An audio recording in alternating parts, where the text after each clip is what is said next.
Good morning, everyone. I'd like to welcome you to the Audit Committee special meeting for July 21st, 2021. It is currently 10:03 in the morning, and I'd like to call the meeting to order. As we do with every virtual meeting nowadays, as we go through and just make sure that the audio video is working for everybody. So let's start with Claude Carter. Good morning, Claude. How are you doing? Morning, fine, thanks. Glad to be here. Good stuff. Thank you. Caroline Deschênes. Good morning. Good morning. Good morning.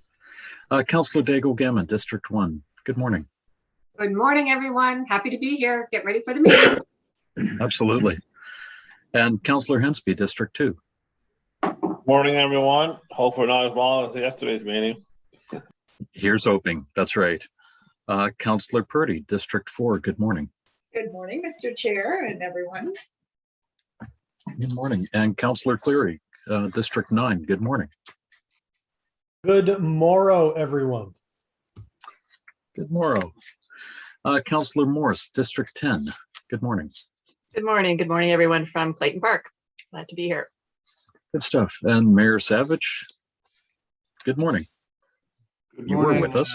There you Good are. morning, Chair. Nice to see you. Nice to see everybody. Nice to see Claude and Caroline and everybody else. Thank you. Thank you.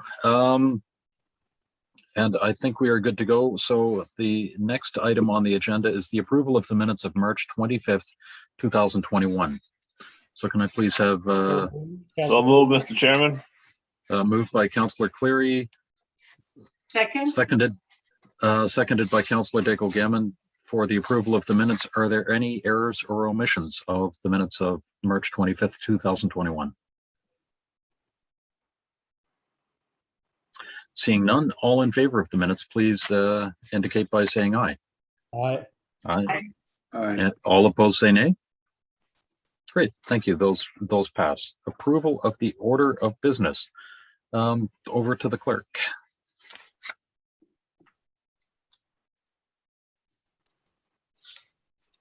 Thank you, Mr. Chair. The clerk's office has not received any requests for additions or deletions on today's agenda. Okay, thank you. And I forgot to ask for someone to move the order of business. I'll move it. Happy to move it. I think that was the mayor first, and so Councillor Cleary, if you wouldn't mind seconding it. Perfect, thank you. Are there any additions or deletions from members of the committee? Approved and Seeing none. circulated. Super, thank you. All in favor of the order of business as circulated, please indicate by saying aye. Aye. Aye. All opposed say nay. Great, thank you. A call for declaration of conflicts of interest. Okay, seeing none, thank you very much. And the next item on the agenda is the main reason that we're here, the year-end financial statements and fourth quarter financial report. Dave Hurley, good morning. Good morning. Dave, as I understand it, you have a presentation? Yes, we have a presentation I'll be going through this morning. Okay, good. The floor is yours. Great.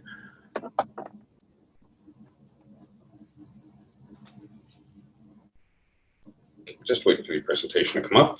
Anyways, good morning. Dave Harley, Director of Accounting and Financial Reporting.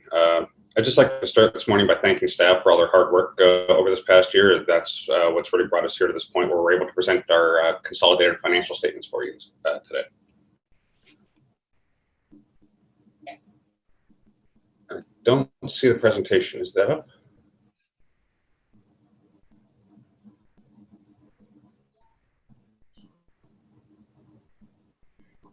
Sorry, Dave, just one moment, having a technical difficulty here. Not a problem.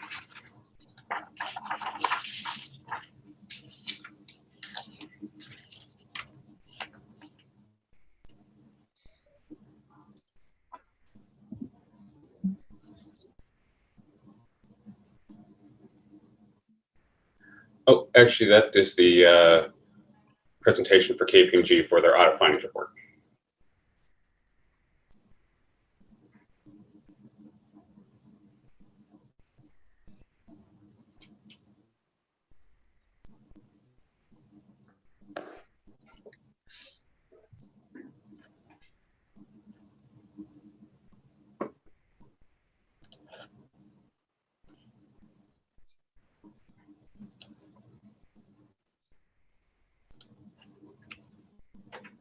There we go. If we could go ahead to the next slide. Peter?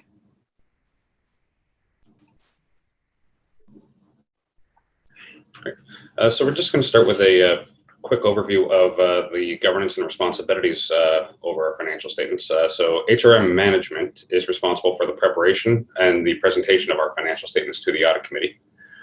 Under the terms of reference for the committee, they're responsible for reviewing in detail the statements with management and the external auditors, evaluating the internal control systems and management letters with the external auditors, and review with management and the auditor to recommend to council for approval the annual audited statements.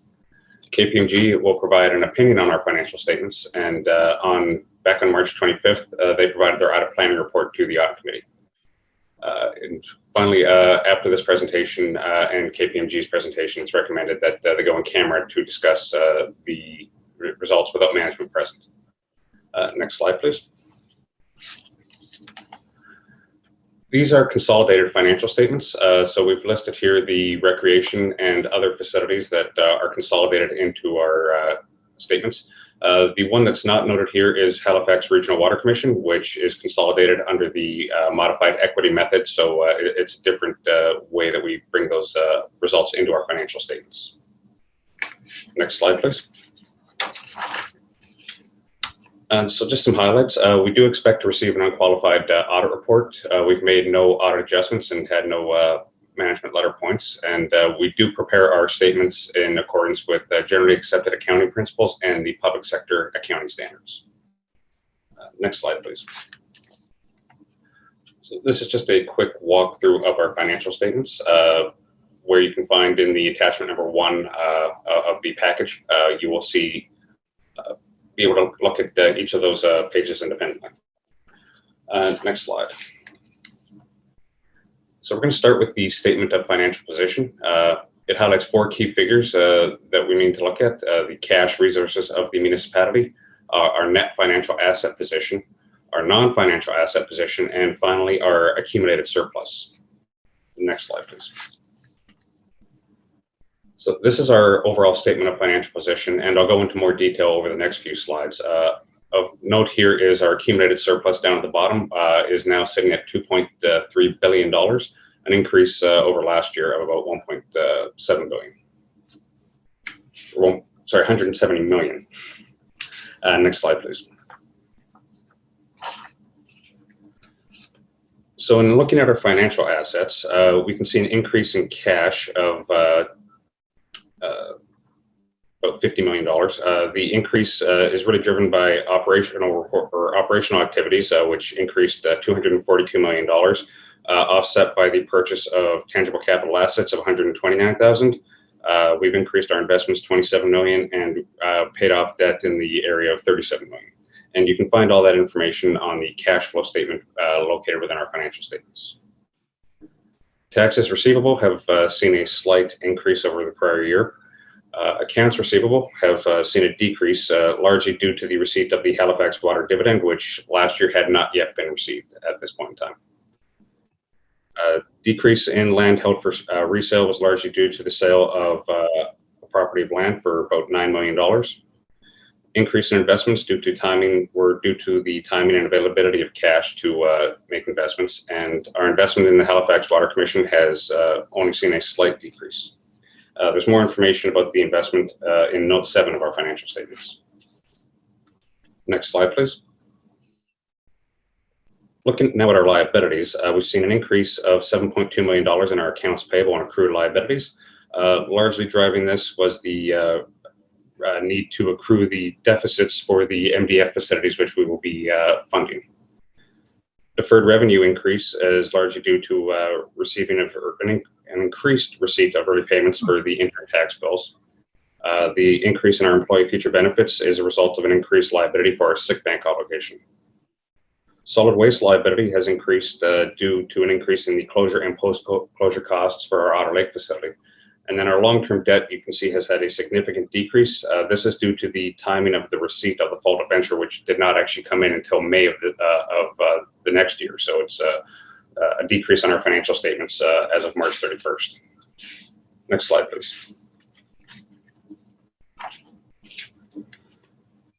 We've had an increase in our tangible capital assets of $134.1 million.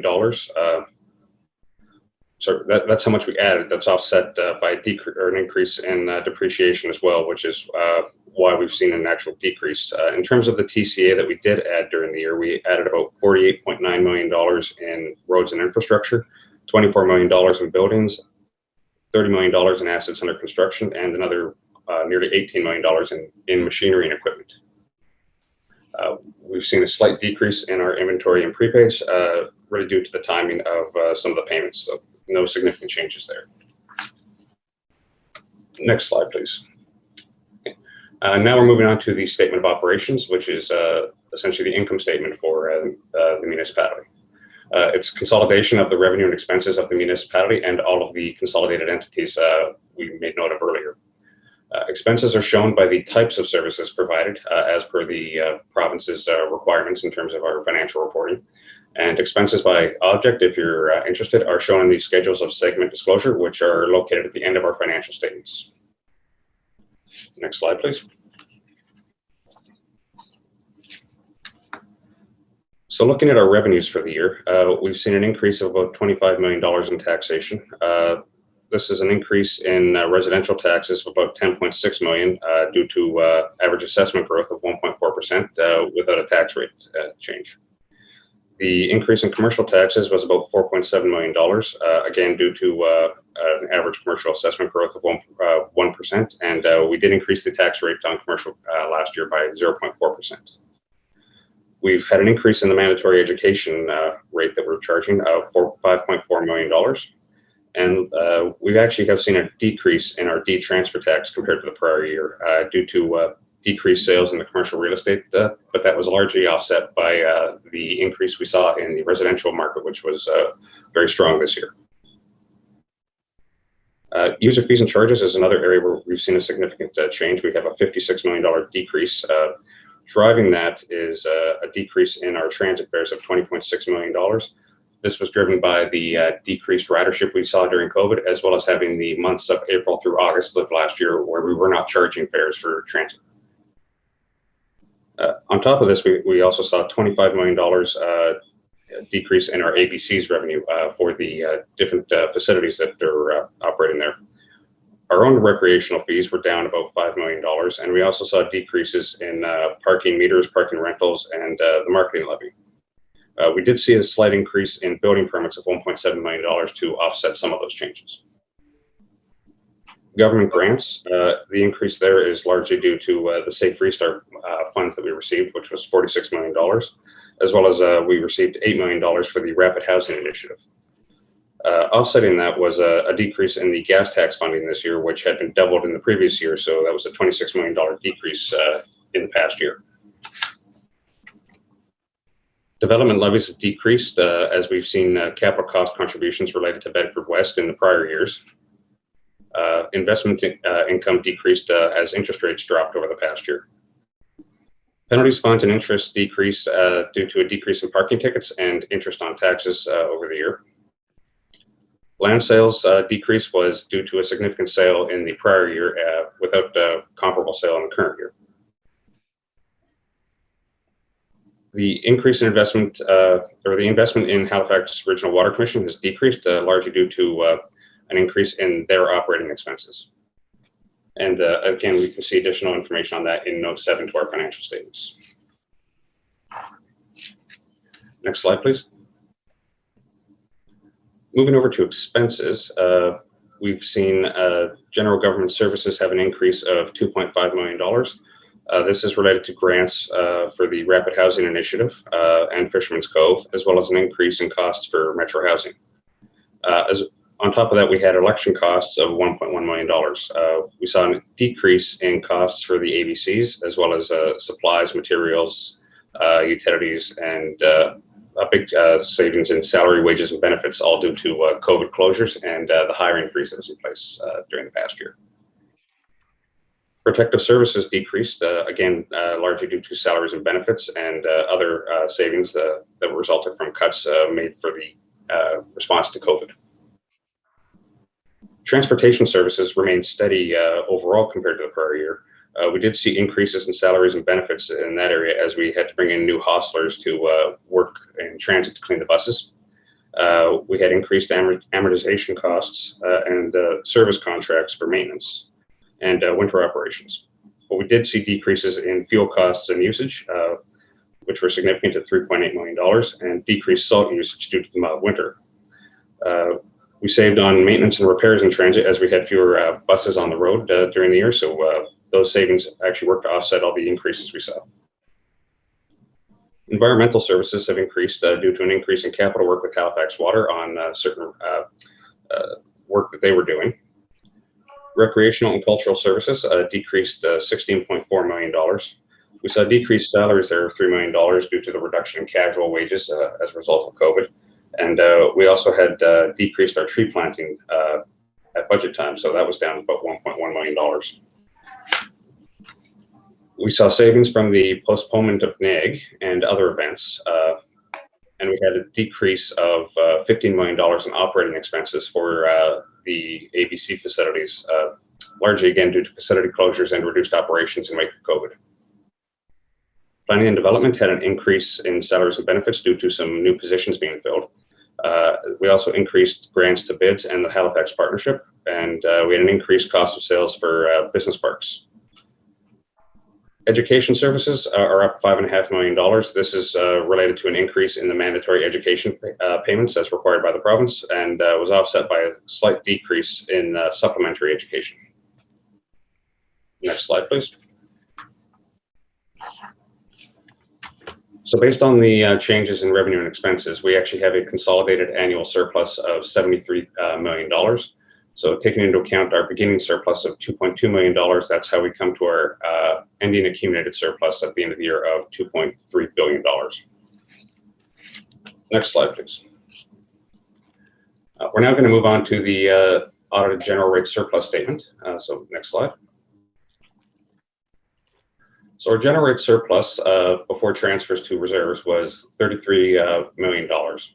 So we're recommending a move of $10 million into the Strategic Capital Reserve, a move of $11.9 million to the Capital Fund Reserve, and then that leaves $11 million, which would move to our General Contingency Reserve. And Council is going to be asked to approve those transfers as part of the motion here. Next slide, please. We're moving on to the financial statements for our miscellaneous trust funds. Next slide. So looking at our miscellaneous trusts, we have, in terms of the assets of the trusts, cash is $7.5 million. This is a decrease of about $175,000 from the prior year. And the cash decreased primarily due to a lack of tax sale revenue in the current year. And we also still were making donations and payments of bursaries during the year. Next slide, please. Our funds equity balances, and these are detailed in the schedule in attachment 3 of our financial statements, are now $7.5 million, again, largely the result of the cash we have on hand for the miscellaneous trust funds. Next slide, please.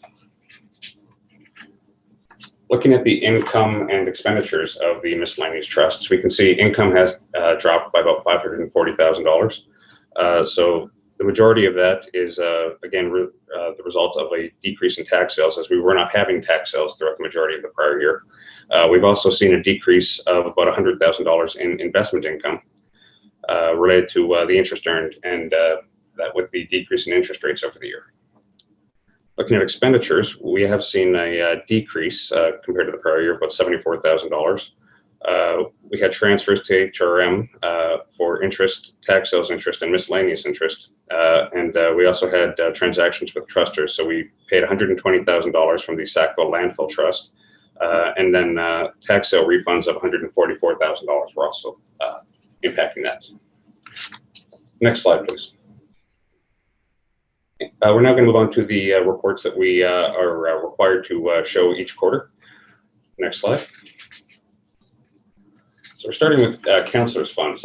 In terms of district capital, out of the $2.3 million budget over the year, $1.6 million was spent or committed, and we will be carrying forward $727,000 for use in future years. In terms of district activity funds, there's a $72,000 budget total. $64,000 of that has been spent, and that left $8,000 unspent over the year. Details of the councillors' spending can be found in attachments 5 and 6 of our report. Next slide, please.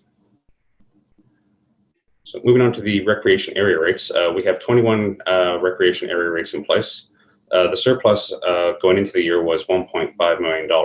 They received revenue from their rates of $0.8 million and had spent $1 million. So the surplus at March 31st was down to $1.3 million.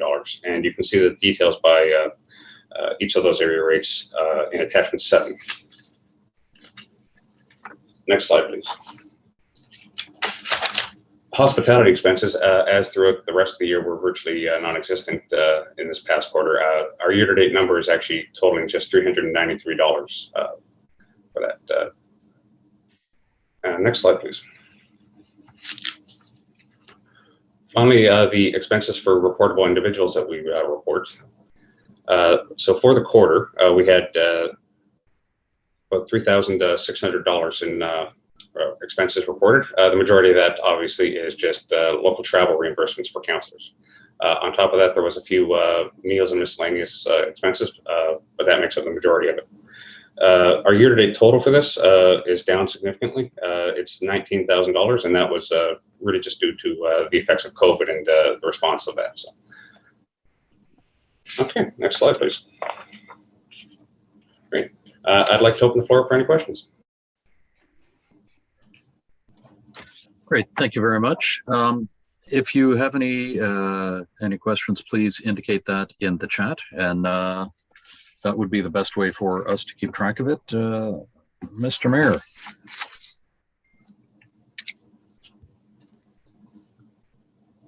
Thank you, Chair. Should I put the motion on the floor, Mr. Chair? Or? Yes, please. So that would be the recommendation. It's recommended the Audit Committee recommend that Halifax Regional Council approve 1, the consolidated financial statements of the HRM for the year ended March 31st, 21. 2, the statement of general rate surplus of the HRM for the year ended March 31st, 2021. 3, transfers of $32,923,223 as outlined below to reduce the general rate surplus to 0. Strategic Capital Reserve Q606, 10 million. Capital Fund Reserve Q526, 11.923223 million. General Contingency Reserve Q421, 11 million. 4, the financial statements of the Halifax Regional Municipality Miscellaneous Trust Funds for the year ended March 31st, 2021. The appointment of KPMG to be the external auditors for the fiscal year ended March 31st, 2021. And 6, the fourth quarter 2021 financial report. Second. Okay. Thank you, Councillor Daigle-Gammon. Go ahead, Mr. Mayor. So thank you for this, David. So I want to just chat about the surplus. So the surplus, I was trying to find my books this morning about what we were expecting the surplus to be. It turns out it's 32.9. Have we not already transferred some of that to strategic capital and the capital fund? Did we not? We didn't do that already, right? Through you, Mr. Chair. No, we haven't made those transfers yet.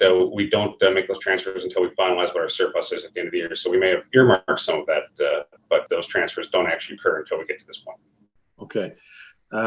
So just explain to me the reasoning for how you allocate that 30. That's a good surplus.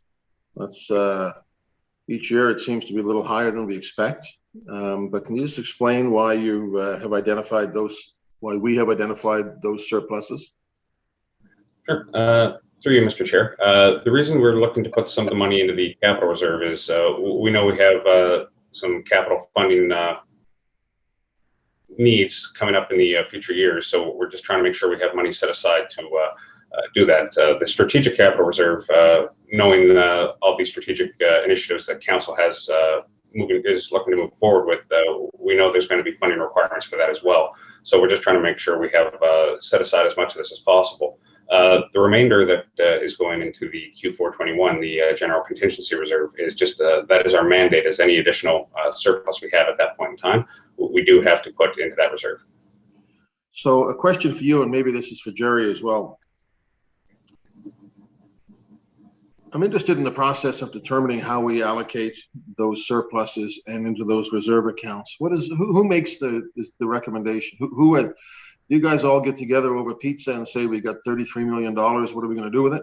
You know, or maybe not over pizza now, over Zoom. Like, what's the process by making this recommendation to Audit and Finance and ultimately to Council?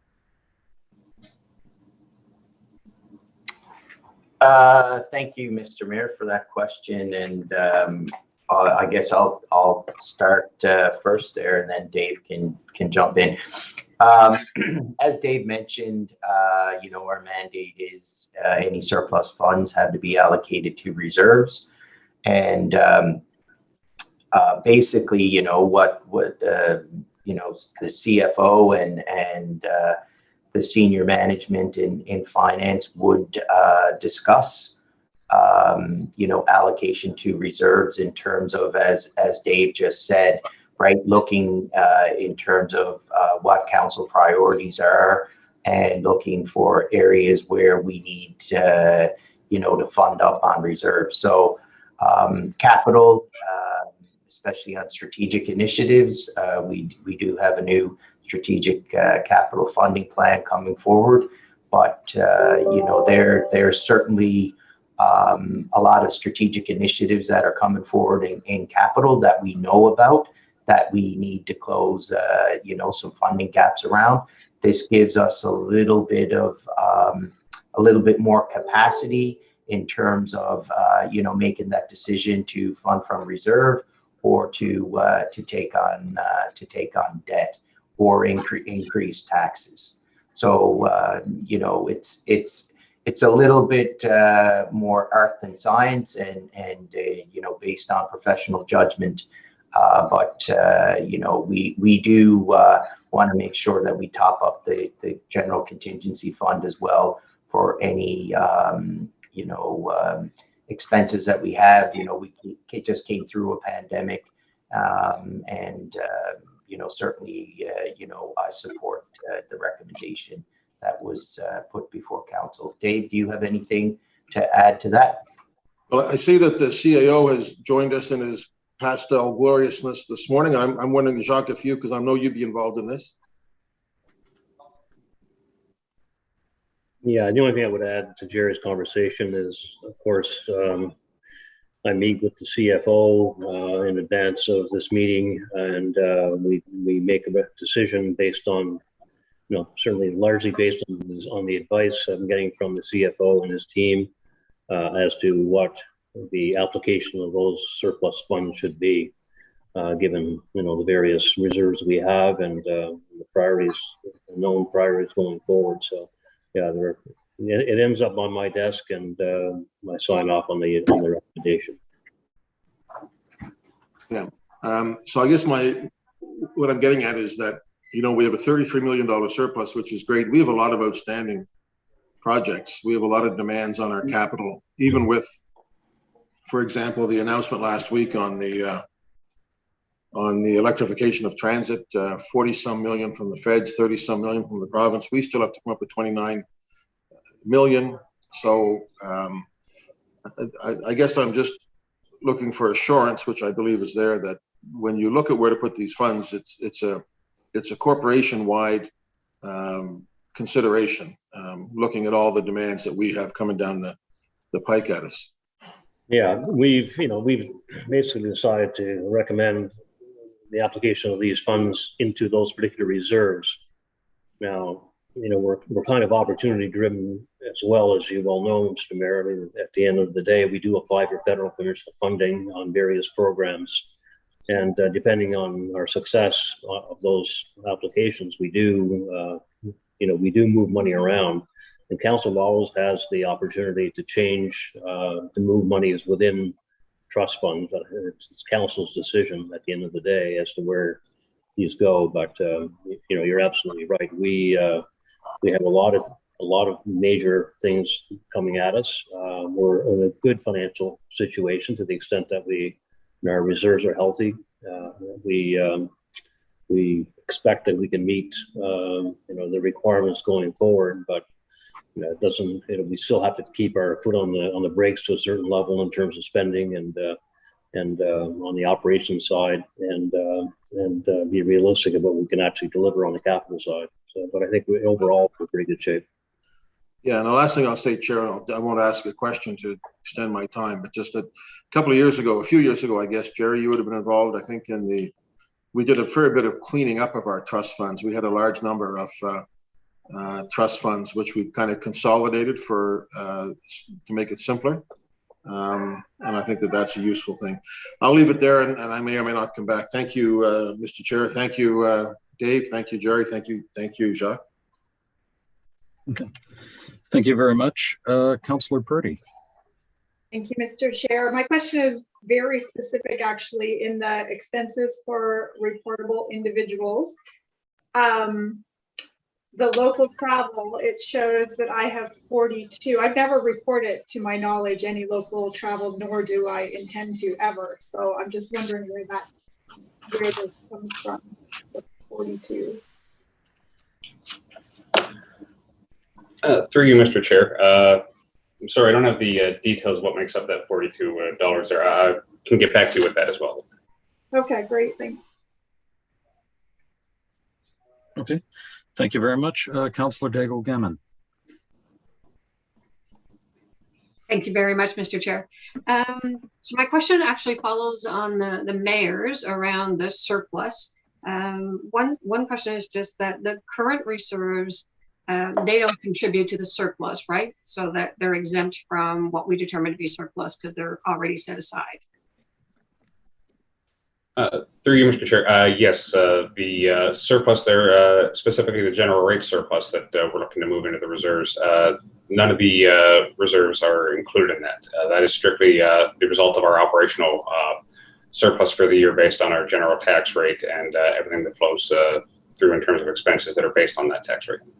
Great. So the second question I would have then is just, is there, I know at one point, David, I think you said that the Q421 account is mandated by council that so much money goes into that each time from surplus. Is that a percentage? How is that determined, the amount? Through you, Mr. Chair. The amount that is required to go into Q421 is not a specified amount. It is any remaining surplus that we have goes directly into Q421. So in this case, we've noted that we have the $32.9 million. We've recommended putting some of that money away into the capital and strategic reserves, and that would leave $11 million remaining, which is what would then go into Q421. Okay. Is there any policy statement? I know, that I understand like the little bit of art, little bit of science, but is there any policy that we need to follow around moving surplus or how surplus is allocated? I'm just wondering if there's a set of criteria that is measured against in terms of, especially when you look at audit and how it's audited. So would, as auditors, you guys look to say, this is what the council's priorities were, this is where the money was spent then and allocated. Does that happen? Through you, Mr. Chair. Jerry. Go ahead, Dave. Go ahead, Jerry. Oh, sorry, got a bit of a delay. Yeah, through you, Mr. Chair, to Councillor Daigle-Gammon. Yeah. I mean, what we do in terms of, and Dave, jump in if I'm speaking out of term here, but with respect to the general contingency amount, that's not a policy mandated by council. I believe that's mandated by public sector municipal accounting rules. So we're not we're not allowed to budget for a surplus or deficit. So we need to come in at net zero. So any surplus in that regard for general contingency goes to general contingency. I think, like I said before, and the CAO mentioned, we look at, our reserves, where we need, we may have some deficiencies in terms of commitments and in terms of council priorities. And I think that's the key thing that we look at here is what are council priorities, where are we going on strategic capital initiatives in terms of our capital planning and budgeting. So by stocking up our strategic capital and our capital reserves, that gives us some capacity, helps us provide some options for council. The mayor mentioned, for example, transit funding.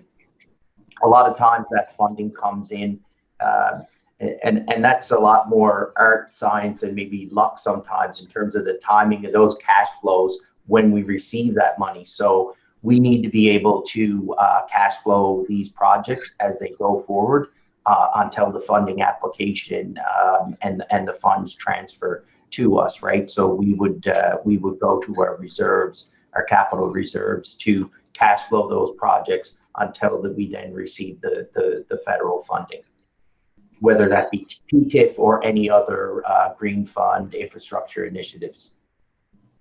Thank you, Mr. Chair. Do I have time for one final question? You have 30 seconds. Go ahead. Well, last question is, what is defined as a healthy surplus? So for example, when do we look at this surplus and say, wow, there's too much money there, we need to do something? So is there a baseline in terms of financial health or solvency as a municipality? Through you, Mr. Chair. We really are not supposed to be having any surpluses in terms of what it is. So we do budget for a zero surplus. In terms of the size of the surplus we've seen this year, that is really driven in large part by the transfer taxes that we received throughout the year. So that was really driven by the strength in the residential housing market. So it was not something we anticipated, and it's not something we'd ever actually have. So ideally, we should be having as small a surplus as possible in terms of the accuracy of our budgeting and our projecting. But at times, things like that will catch us out, and we will end up in a surplus or deficit position.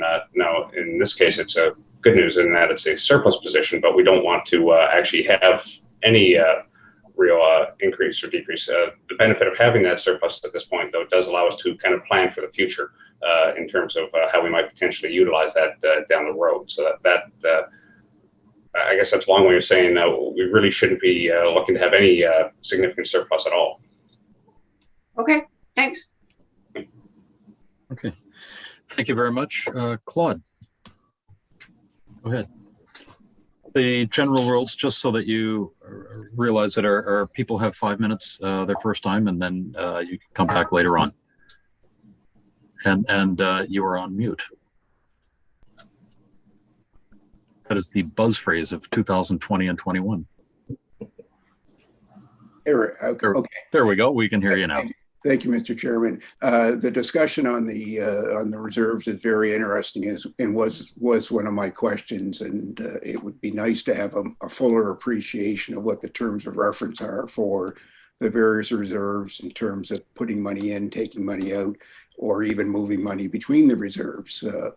Anyway, my question was, the presentation by management was very, very helpful, but I was wondering, and this came to me when I was looking at the financial statements, is where is the basic financial statement discussion and analysis, similar to what Public Sector Accounting Board has been recommending as standard suggested reporting practices, in terms of what are the key financial indicators of financial condition and financial performance for the municipality.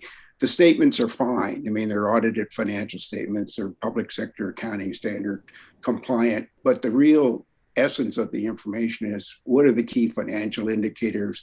What were they? What are they now? and so forth, in both as it relates to financial condition and financial performance.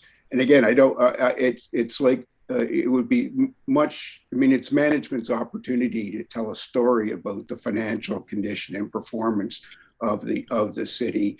And without that being part of your reporting package, I think there's something, an opportunity is being missed.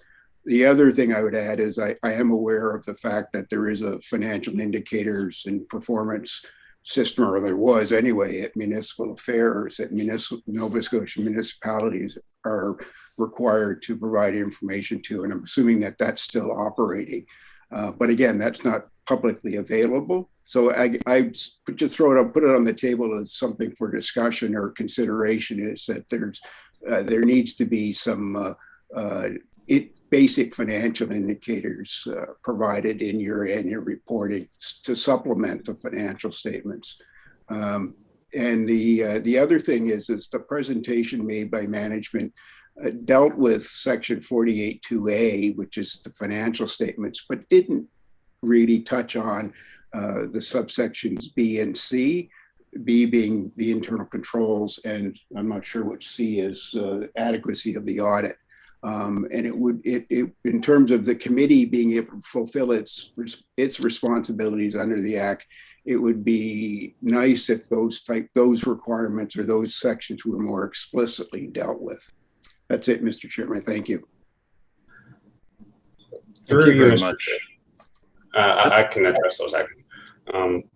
So through you, Mr. Chair, in terms of the KPIs, you are correct. The Municipal Affairs and Housing does still require us to produce those KPIs, and that is the next step in our process. Once we finalize our financial statements, we do have to do a fair bit of work to rearrange, I would say, our numbers into some of their reporting categories, but we do produce those KPIs, and we do bring those back to council for approval once they're finalized. The other question around sections 48.2B and 48.2C, the next presentation this morning will be from KPMG dealing with their audit results, and that will be your opportunity to address them with your questions about the internal controls and the adequacy of the audit itself.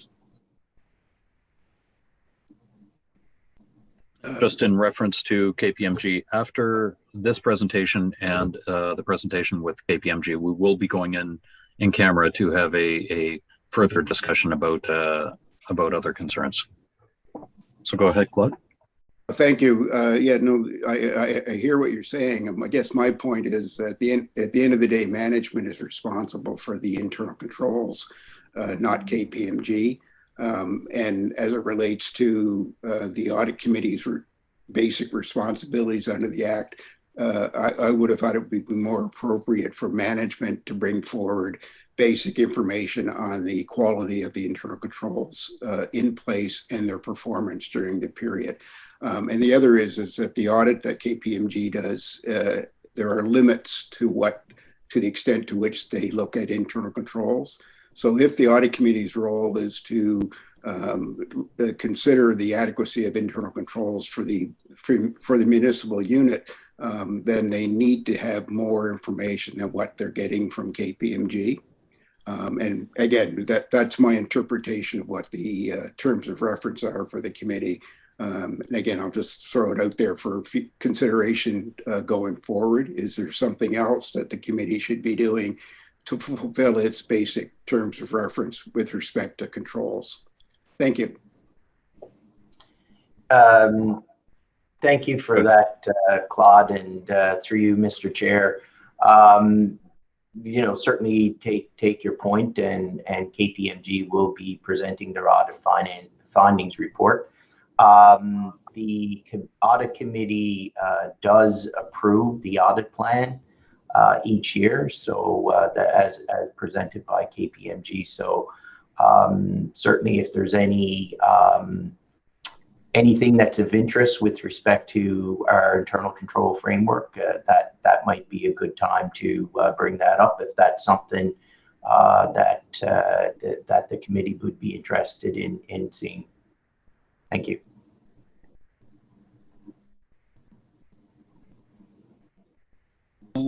Okay, thank you. Councillor Cleary, go ahead. Just actually wanted to follow up on what Claude just said. And actually the mayor kind of touched on this a little bit too. So you've got two kind of elements going on here, the very technical accounting auditing stuff that we're dealing with. But then, if you look at the mayor's questions and the interaction, and you listen to also Claude saying, tell the story, we often at council and in our committees talk about how we need to do better communicating with our residents. And it dawned on me as Claude was speaking that this is actually another one of those opportunities for us to, as a municipality, because if you think about where our budgeting happens at council and our budget committee of the whole, as we begin those discussions kind of in earnest around December and then through January, February, March, we're really, getting all the departments coming together. We begin with presentations, and they always start with a series of KPIs. This is what we're going to achieve for the year. This is kind of the end of that circle, if you will. We've now said, okay, how did we do that last year? And rather than just a technical description, because Dave gave a very good description of some of the things that were happening and the implications, why it was happening, COVID especially. Maybe at the same time that we're showing the financial statements and explaining it, we can do a better job in terms of the questions that would be anticipated by council, our citizen members, and the residents watching us. And actually, I'm going to take this to heart, and I'm going to think about some of those things, both from the auditing technical side, but also just the storytelling side. And I think our staff could take away and think about when we come back to do this process again. More of that narrative of how did we do for our citizens? Yes, we had X number of $1 million over or under, great. And the reason for that, but what does that mean to the average resident? So thank you, Claude. I appreciate that. And I think we need to think about this from a technical point of view and also a communications opportunity with the public. So anyway, I just want to throw those comments in. Thank you, Mr. Chair. No, and I absolutely agree with that and appreciate that. This is a great opportunity for us to tell the story of how the municipality is doing. And if I may, and really good discussion on that, and actually our corporate planning division, which is a part of finance and asset management, they led the work around the strategic plan for our council priority outcome areas. What we are working on now is an initiative to Claude's point and to Councillor Cleary's point, is to create KPIs around those strategic priority areas, and to be able to come back and tell that story. So from a financial side, finance falls under, our administrative priorities of governance and well-managed city. So, we have KPIs that we will be developing there, and, there will be reporting that will be coming back to council on that. So thank you for those comments.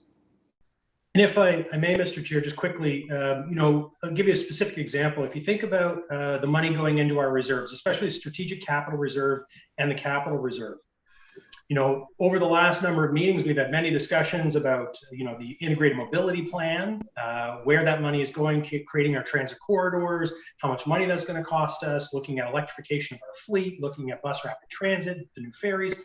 And so as we're talking about, hey, we're sending this money in there, also an opportunity to talk about what is the benefit of sending that money into that reserve?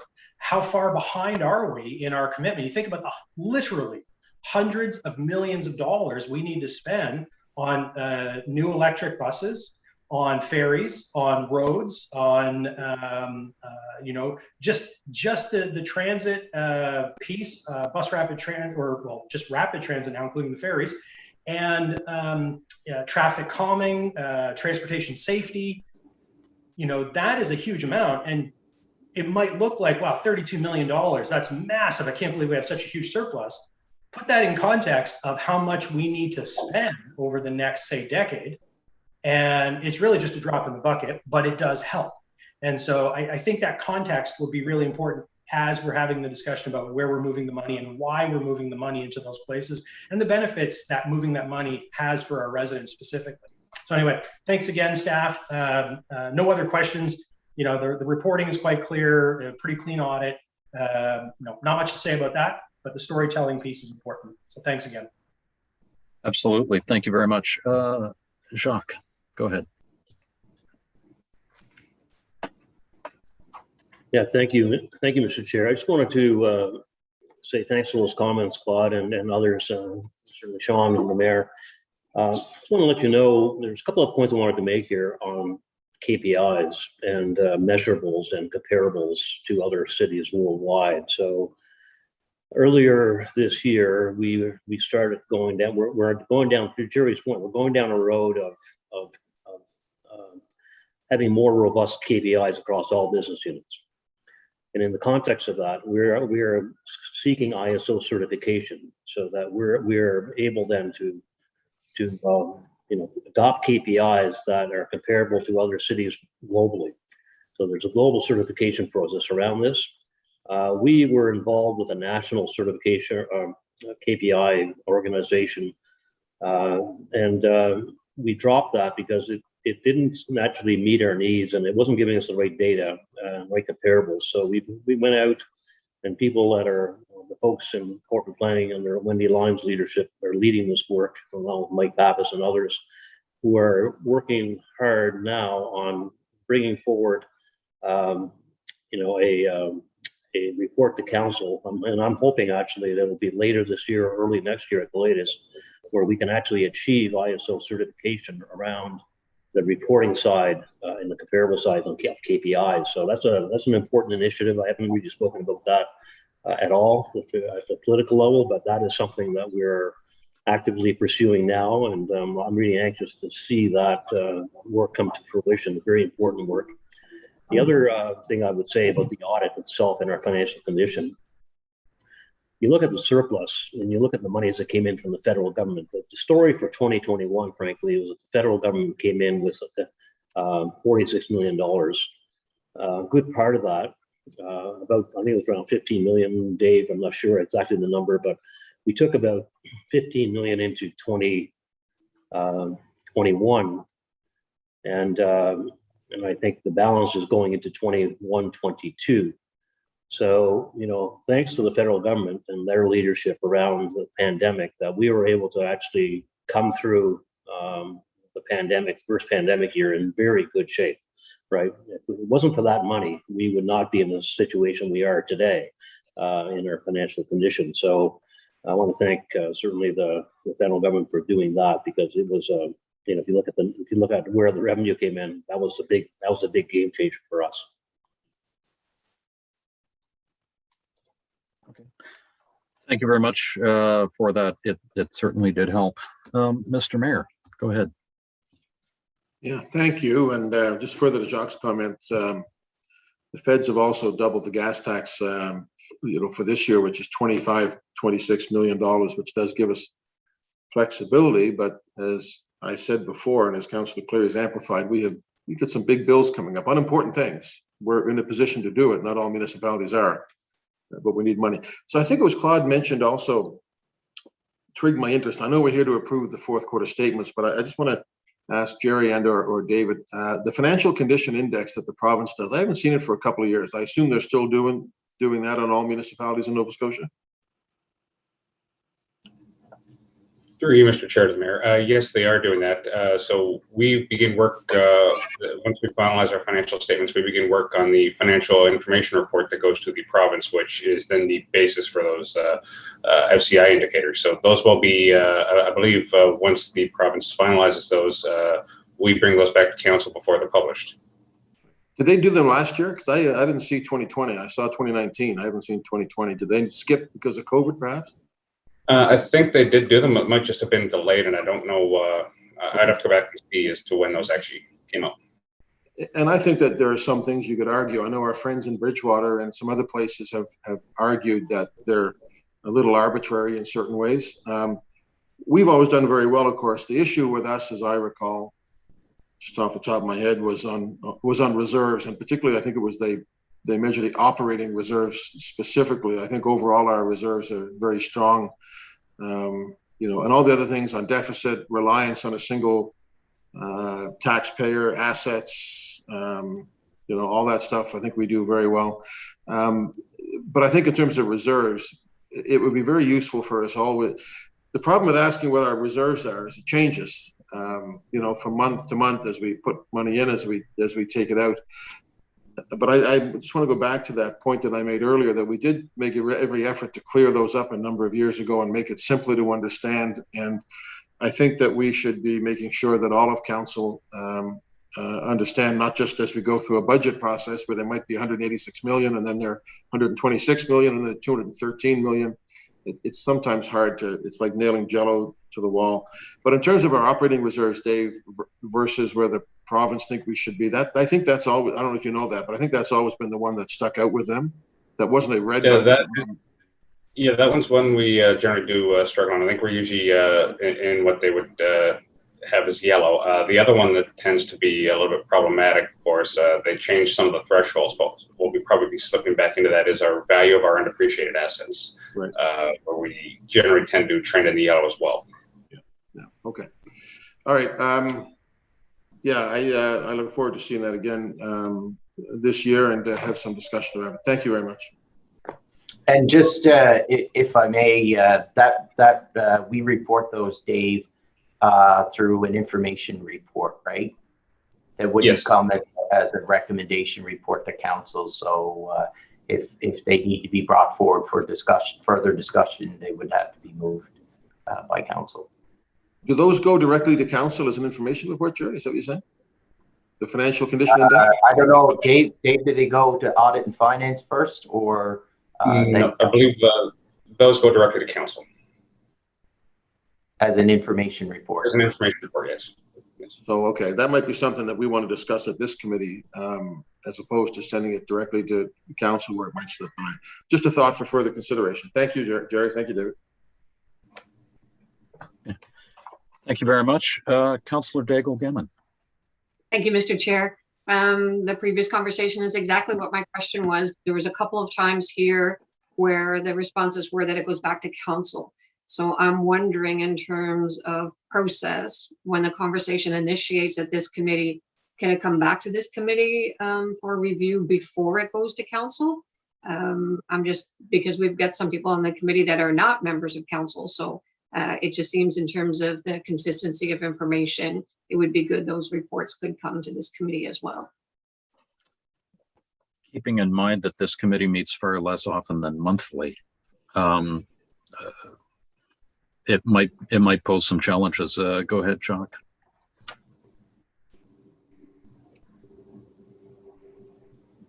Yeah, I just wanted to point out that I just posted in the chat the last record of the financial indicators we received from municipal affairs. I just posted in the chat, so it covers in the 2019. So you'll see that if you can hit the links and it'll open up that information. To my knowledge, we have not received anything for 2020 yet, but I may be wrong. Sometimes it comes to me, sometimes it goes to the clerk, sometimes it goes to finance. But I've not seen the 2020 version. The last record I have in my files is 2019, which I posted in the chat. It was me. Okay, thank you very much, Mr. Mayor. You're not on mute. Wasn't sure if you were aware. I don't see any other questions in the chat. So at this point, I'd like to move ahead with KPMG and see if we can receive their report. And Greg and Carrie, excuse me. Greg and Carrie, are you prepared? Excuse me, Mr. Chair, should we vote on the motion? We're still within the motion, and that will be occupying the entire meeting. Oh, okay, thanks. Yeah, so we will be having the KPMG presentation and then have some public discussion and then go in camera for continued discussion. When we resume to public session, then we would be voting on the motion. Thank you. Carrie and Greg. Thank you, Mr. Chair. I believe there's a presentation of our audit findings report that was circulated with the materials that is going to be put up. And we will briefly touch on what we believe to be the important aspects of this report. If we go through to the executive summary, which is the next page, I believe, page 3. Just like to highlight to this committee that, our audit findings report is really here to assist you in evaluating the results of the audit in your process to put forward for approval the financial statements as stated in your motion. It builds off of our audit findings report, our audit planning report that we would have presented to this committee earlier. So it will bring forth any closure on items that we've identified as risks, update you on any additional risks that we've identified throughout the course of our audit, and where we had significant findings, certainly we touch on those. In terms of finalizing the audit, just want to make the committee aware that we prepared this report as of July 9th. It's our understanding that these financial statements will ultimately be approved by council sometime in mid-August, likely at the August 17th meeting, I believe. And as a result, we are responsible for any information and to update our audit procedures right through to that point in time, which would be the date that management takes responsibility for these financial statements. We do have a few items that remain outstanding. Some of them are consistent with what you'd expect as part of our responsibility in terms of continuing to monitor subsequent events, obtaining as of the date of the approval of the financial statement, signed management representation letters. Obviously today we're completing discussions with the audit committee, but to the extent anything comes up between now and the date of the approval of the financial statements that is considered significant, we would certainly circulate communications to this committee as a whole as to what those items were to make them aware and what the conclusions were. We're not anticipating anything that is currently outstanding will change any of the items in here. They're generally procedural or clerical, following up on a few comments, ensuring that our audit documentation that's required under the Canadian auditing standards has been completed, and we fully anticipate issuing an unqualified audit opinion at the time that the statements are approved. We're required to report on independence, and we'll provide an independence letter that formally communicates that we, KPMG, has remained independent in the meaning of independence within the current professional standards in Canada for Canadian auditors.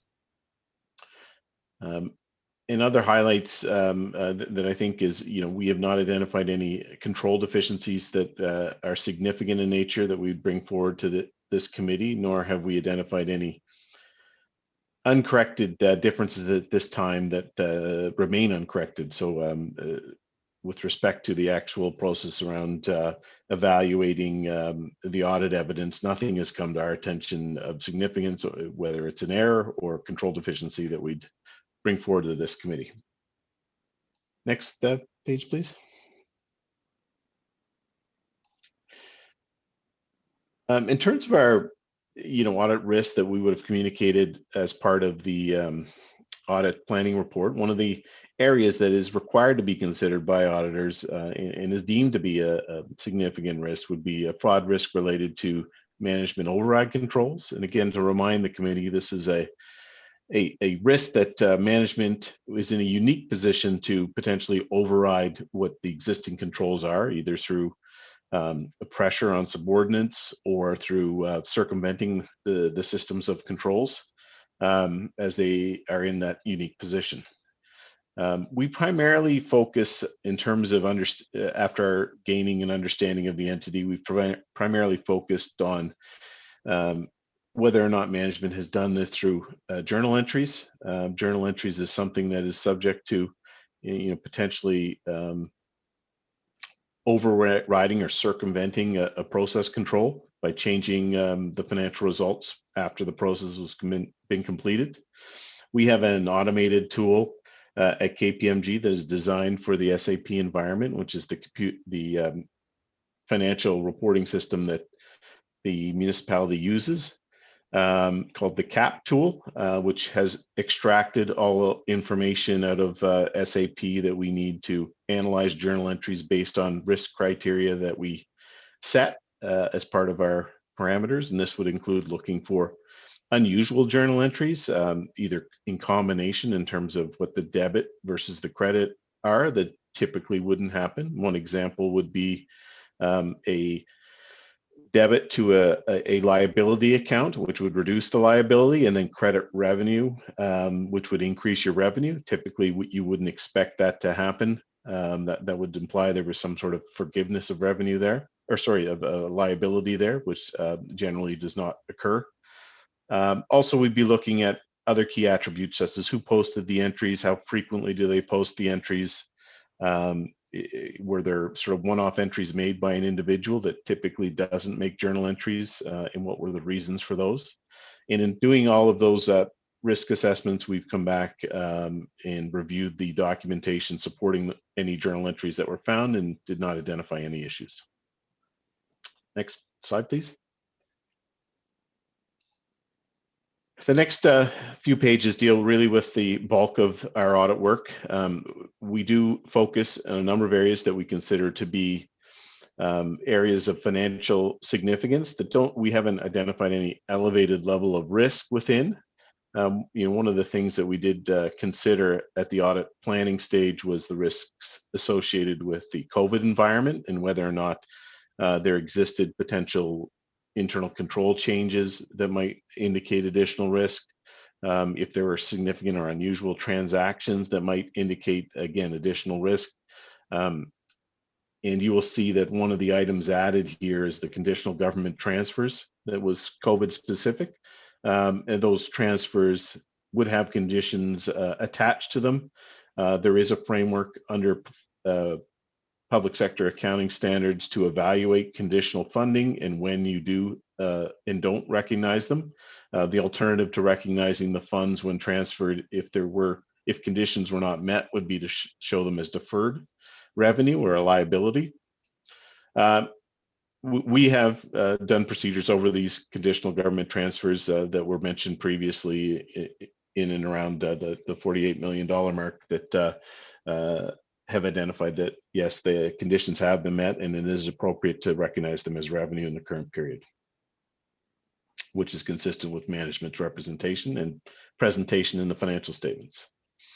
The other areas on this page, taxation revenues, we do substantive analytical procedures based on confirmations we receive from the Property Valuation Services Corp to ensure that they are consistent with what has been recognized. Capital assets, again, represent a significant asset on the financial statements and a significant expenditure annually, and we would do work over capital additions as well as recalculations of amortization to ensure they are accurately presented in the financial statements. User fees and charges, again, we'd look to substantive analytical procedures, which certainly are more challenging when there is volatility caused by COVID. However, we also look at the processes in terms of how they are collected and some of the cumulative audit evidence in other areas such as cash receipts and collections and how it all impacts the charges, and have not identified any issues to bring forward. Next, page 4. Other key areas, payroll expenses, routine expenses, and treasury. We've completed procedures in those areas consistent with our audit plan.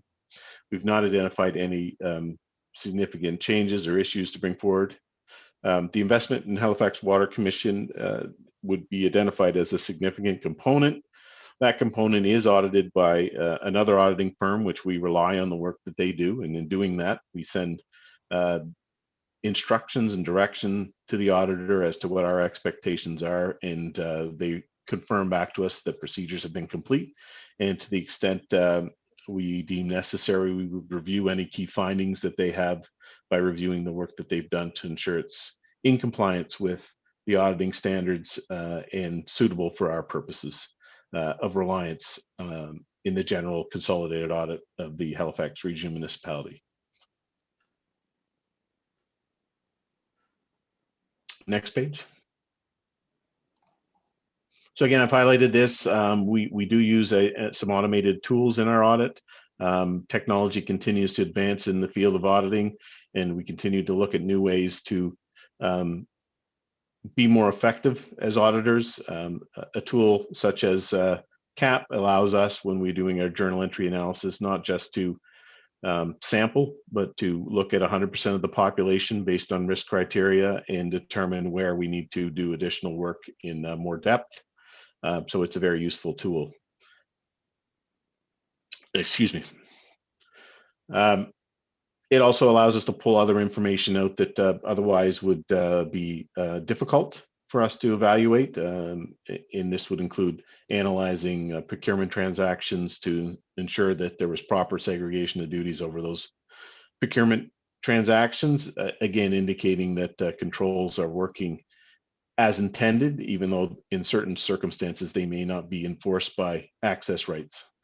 So sort of the concept that a person may be able to do something that would otherwise be considered a weakness in segregation of duties. However, using a tool such as CAP, we are then able to confirm whether or not that person did indeed circumvent controls or process a transaction maybe appropriately. However, doing parts of the process that would be incompatible from a segregation of duties point of view. And so in doing this review, we're able to confirm or look into whether there were transactions that are subject to more risk on a specific transaction basis. And we have no findings to report out of any of the procedures done within the technology side of the audit. Next slide. You know, our responsibility, and I completely understand a lot of the conversations that's been had around the financial information. Really, we're responsible to issue an audit opinion on the adequacy of the financial information as presented under the public sector accounting standards.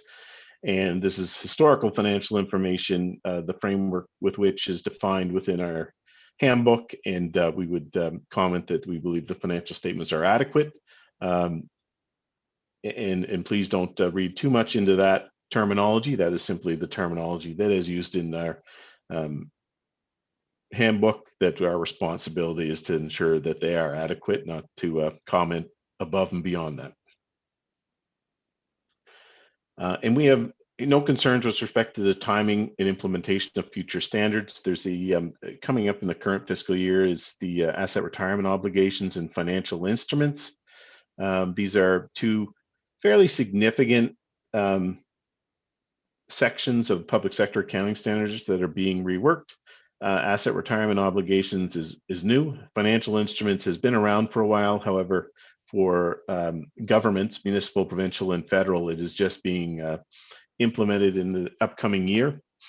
The actual standards themselves will require some work by management to identify the impacts, which I believe with respect to asset retirement obligations is underway. With respect to financial instruments, it is really standardizing a lot of practices that currently exist across Canada in different government entities. And based on our understanding of the standard, we haven't really identified anything from an audit perspective that we think will be at risk when that is implemented. However, it will depend on the transactions, obviously, that occur up to and including April 1st, 2022. Next slide, please. As mentioned, we have no uncorrected or corrected adjustments to report to this committee.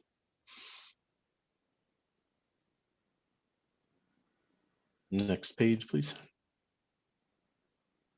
Oh, and I guess that's all for the presentation. In the actual audit findings report, there would be some appendices that include required communications to the audit committee.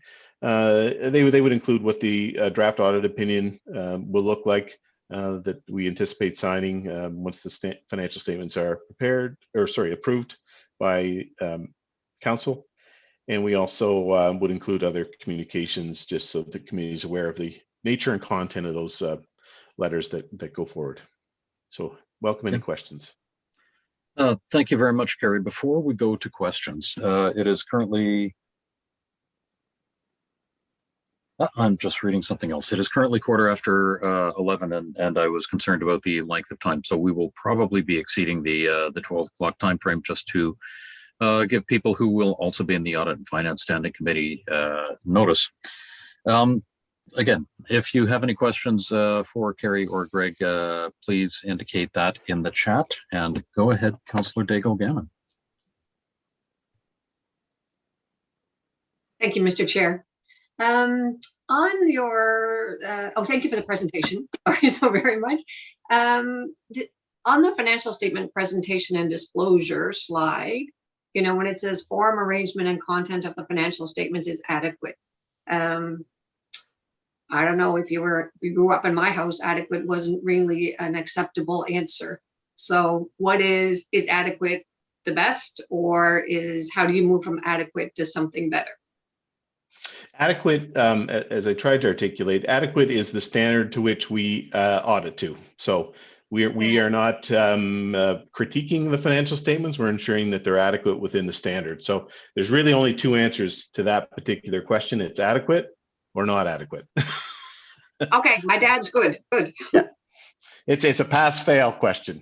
Okay, thanks. Okay, thank you very much. Claude, go ahead.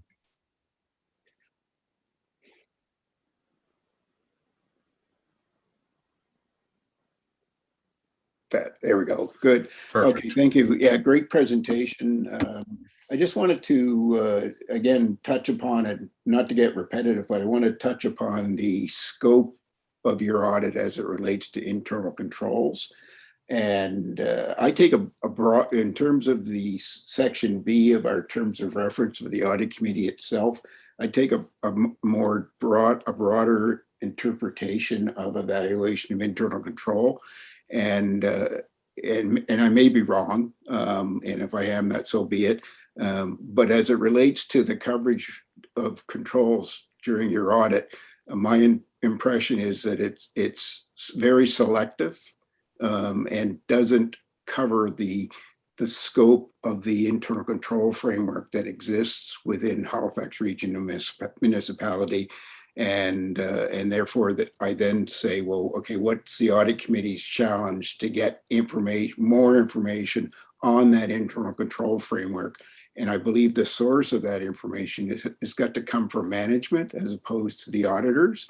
It's nice to hear that the auditors have not found any deficiencies to report, but at the end of the day, recognizing that they're looking at very selective slices of control processes and procedures, it doesn't give the committee the full, nuts and bolts of controls within HRM.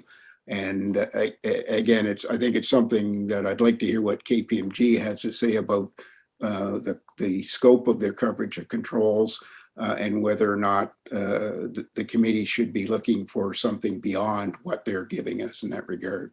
Great, thank you. Thank you. Through you, Mr. Chair. I think those are very appropriate comments that is being made. I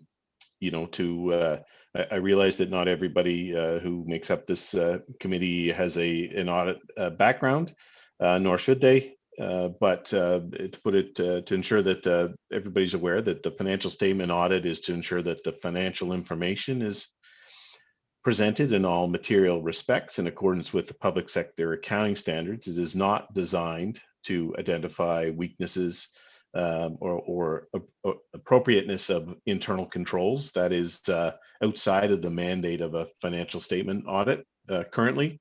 The closest thing that you could look to for those of you that wish to investigate it more would be the currently in the United States under their reporting framework for publicly accountable entities, the PCAOB has set standards that entities of a certain size need to report on internal controls over financial reporting and have their auditors report on those. So there is an audit opinion that is done in the US for publicly listed entities on internal controls that is made as a record.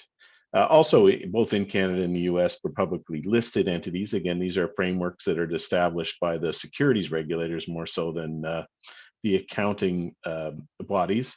There is a requirement for officers to certify internal controls and publish those certifications through the systems that exist, that they're not aware of any significant changes or material weaknesses. And so there is a formal process there to ensure that you have some form of a support for those certifications, if you will, behind the scenes. You don't want to expose, officers generally don't want to expose themselves to certifying something that they're not confident in, and therefore they do a number of procedures.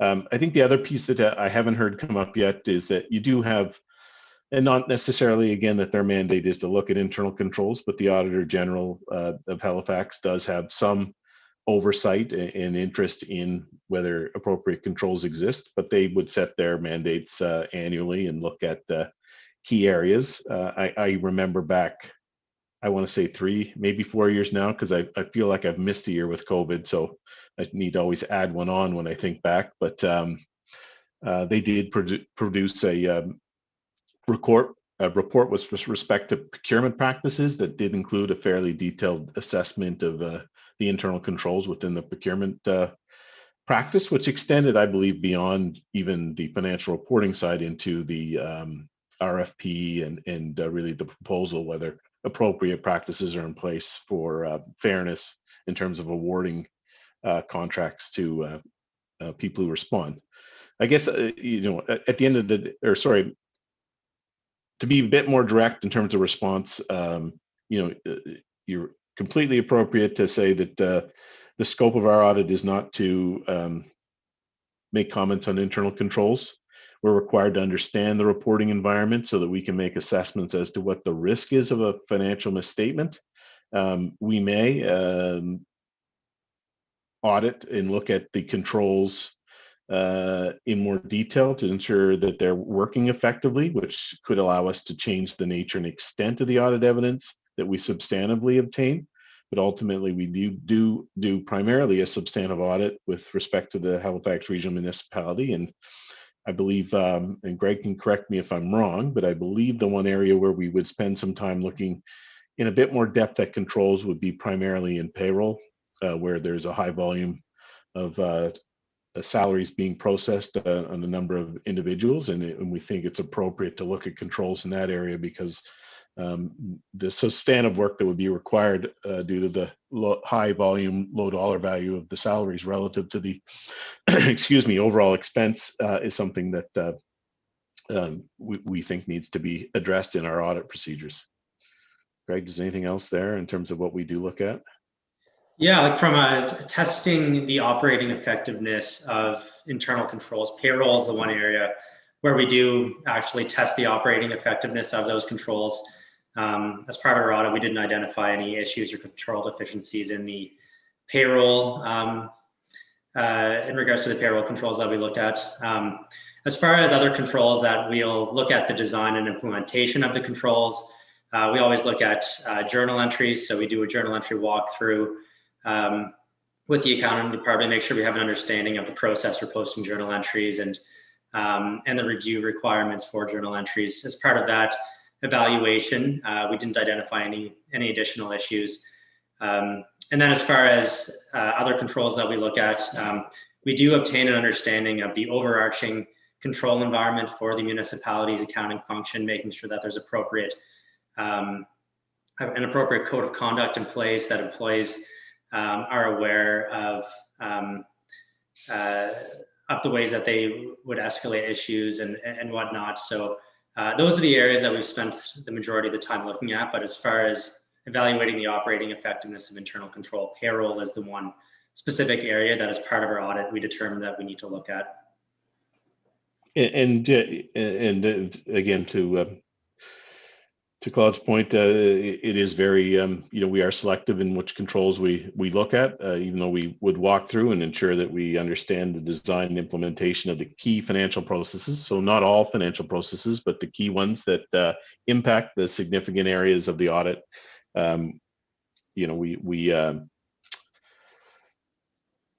we look to what key controls provide the best evidence of ensuring the accuracy and completeness of the financial information primarily.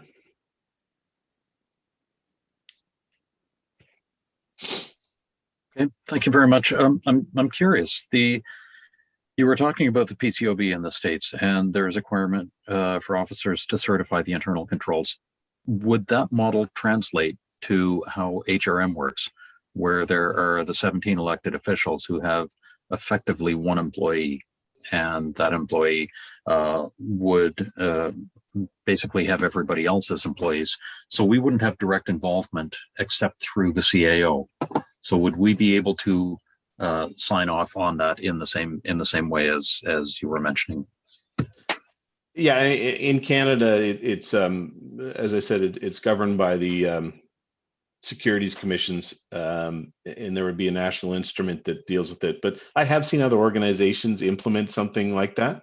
It's really it's a very basic certification. However, it's only as good, obviously, as the work that's done to support the certification. So, how would the CAO in this instance, how would they be comfortable signing something that says that they're not aware of, or they haven't, they've undertaken an evaluation of key internal controls and haven't identified any deficiencies, or have, and they've been reported to council or what have you. So there is I'll say a cost element that needs to be considered too, because obviously the resources would be needed to support that, a certification of that nature. Right. Okay. Thank you. I don't see any, and Jacques has just popped up, so go ahead, Jacques. Well, just to add to that, as CAO, it's my duty to receive assurances and briefings on the internal controls from the CFO. So that does happen. And, at this point, there's been a lot of work done, I guess, within financial and over a number of years working with KPMG and others to fine tune our internal controls. We've had a number of incidents, small number of incidents that we've had sort of raised our antenna on various things on occasion. But for the most part, I'm satisfied as CAO that the internal controls that we have are adequate. I do get briefed on occasion, and we certainly do more of that and do more reporting of that, I guess, as required by the committee or council. Okay. Thank you very much, Jacques. I don't, again, see any further first-time questions in the chat. So, Claude, go ahead for your second time.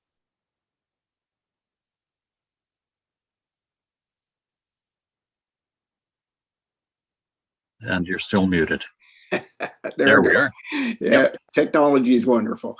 I appreciate that. And I guess two parts, two questions. So they're somewhat linked, but not totally. With respect to the internal controls, I think the CAO touched upon and alluded to the challenge for the committee, whether it's the audit committee or the finance and audit committee, is how does the committee, whichever one is appropriate, deal with its role with respect to ongoing monitoring and quality of internal control, the internal control framework. What information does that committee, again, whatever level it's at, require to get from management, supplement it with information from the annual audit on the control framework in terms of its existence, its performance, and its effectiveness? And I'll just leave it there as something that really should be dealt with. Should something more be coming to the committee, whichever one is appropriate, whether it's the full one or the audit committee. I'd like to see it come to the audit committee because I'm curious. And I don't expect any great surprises out of that, because as the CAO says, this organization's been around for a long time. It's been through a number of challenges over the years, and so things have improved and are improving. It's just a matter for the committees to do their function. What do they need to get on a regular basis? Moving back to KPMG, I guess I throw this to Carrie. One of the things that's always outstanding at audit committee meetings is management rep letters yet to be signed. And I have a perspective on management rep letters is that they're not just housekeeping. They're actually quite pertinent and relevant. And so I'll ask you, but it's really asking management through you. What would you expect management to do in terms of satisfying themselves that what they're signing in that management rep letter, that they've done their due diligence to validate or verify that their suggestion that they aren't aware of it, that there are no issues with those various elements in there.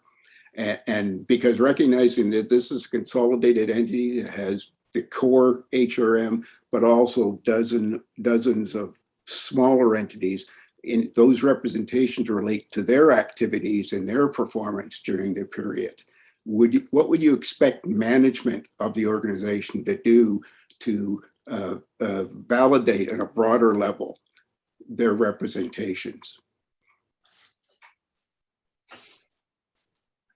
Carrie, would you like to address that here, or?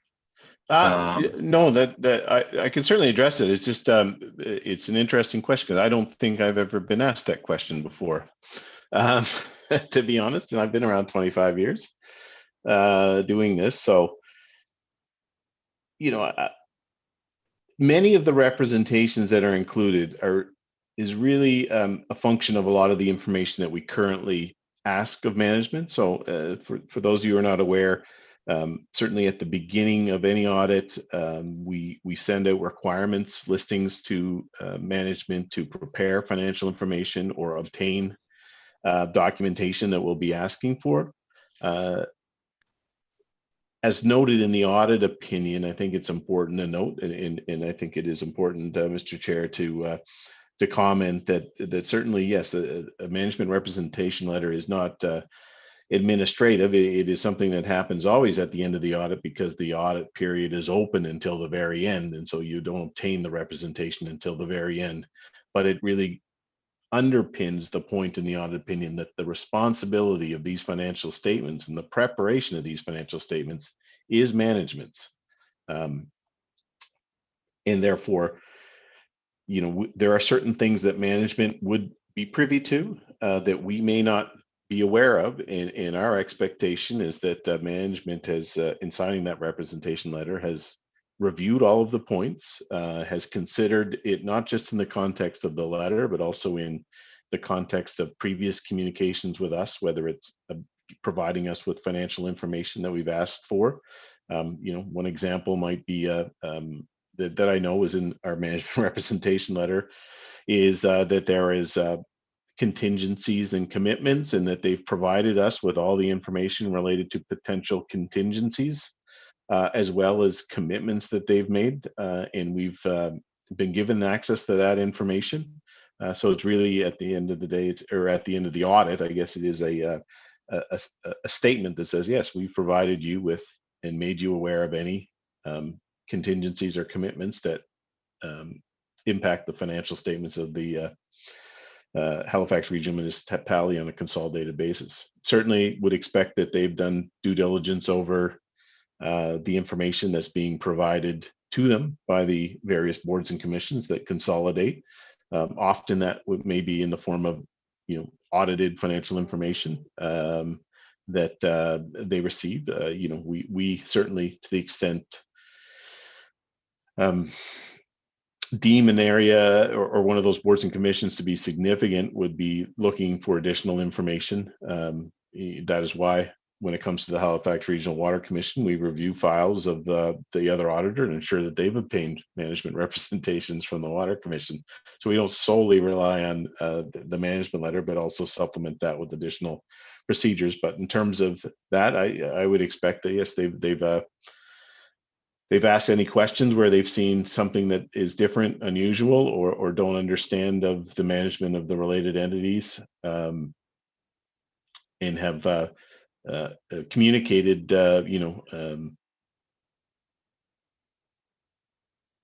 plans basically with those entities as to what information is required and by what dates, so that they can prepare the consolidated financial statements. So I think the summary really is my expectations, and certainly management can comment more directly on what they do, but my expectations is they have considered those points. They've done their due diligence in the areas that we've asked.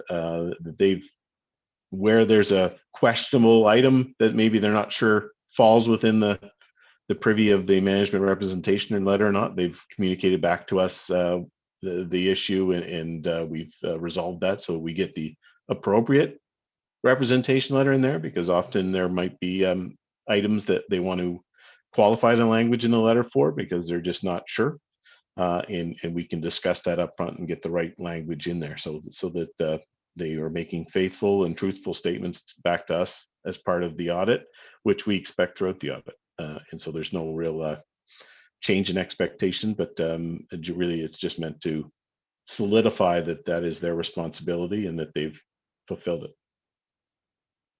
Okay. Thank you very much. I don't see any further questions in the chat. Again, at this point, it would make the most sense, I think, for us to start an in-camera session.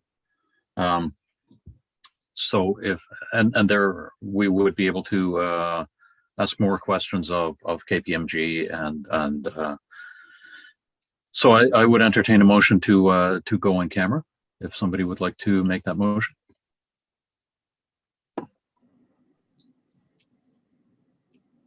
I see Councillor Daigle-Gammon waving. There you go. So you would like to make a motion for us to go in camera? Yes, please, Mr. Chair. Thank you. And I saw Claude second that. All in favor of us moving in camera, please signify by saying aye.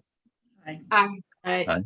Aye. All opposed? Great. Thank you very much. Over to the clerk to go in camera. We leave this meeting and then do what? Yes, thank you, Mr. Chair. So to go over to the in-camera meeting, there's a Microsoft Teams link that all committee members had received, as well as the staff from KPMG. So please make sure to go over in camera. You leave this meeting and join the Microsoft Teams link.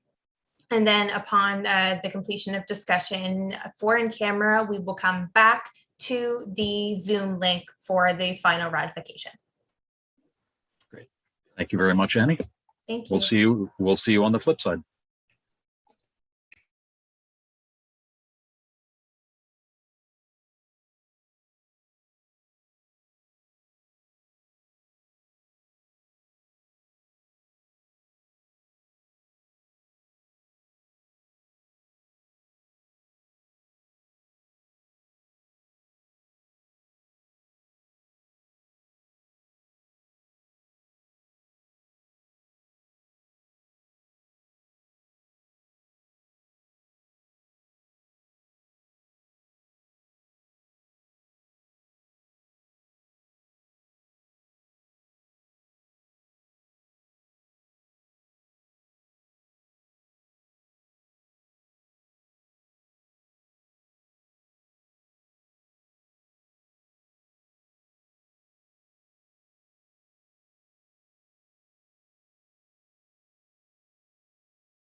I'd like to welcome everybody back to the open session. It looks like we have most people here.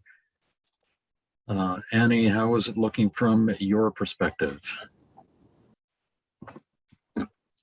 Sorry, Councillor is just having some tech issues, so I'm just settling in here. Just give me 1 second, please, and thanks.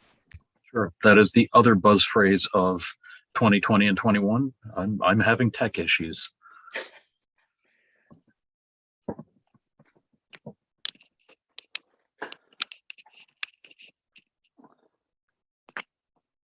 Super.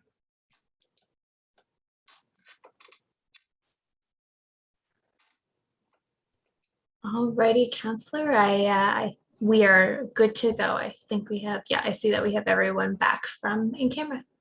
Good stuff. Thank you. And as a reminder to everyone, we are back in the same session and we are still live. So this is a continuation of the meeting that we had earlier.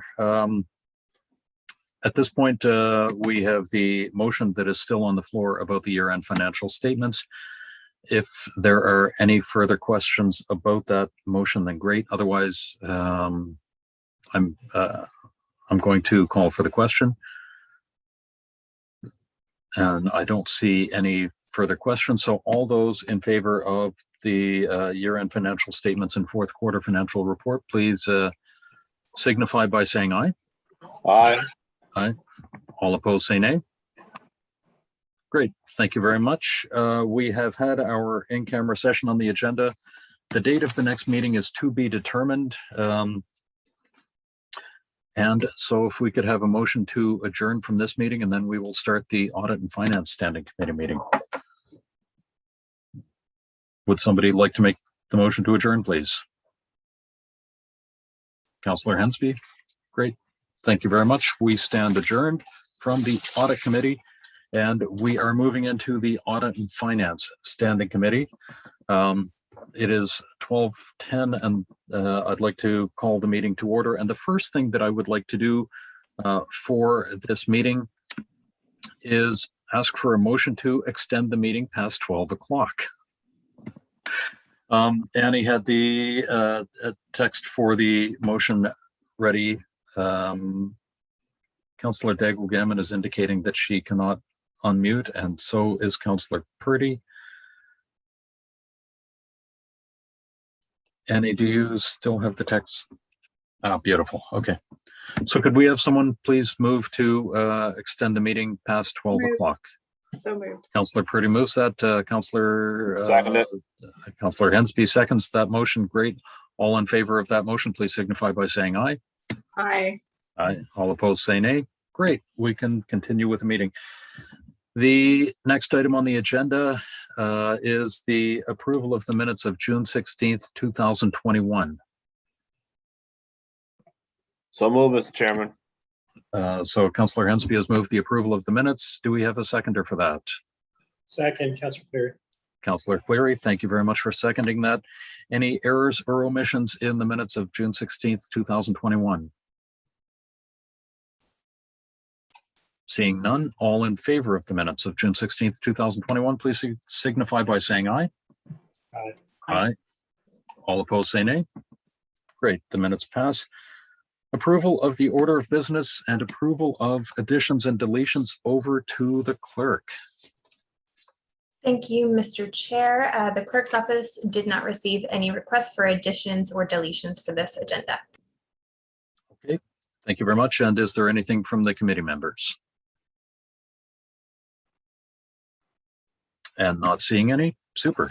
Business arising out of the minutes. Oh, sorry. I guess I need to actually have the vote on that. All those in favor of the order of business, please signify by saying aye. Aye.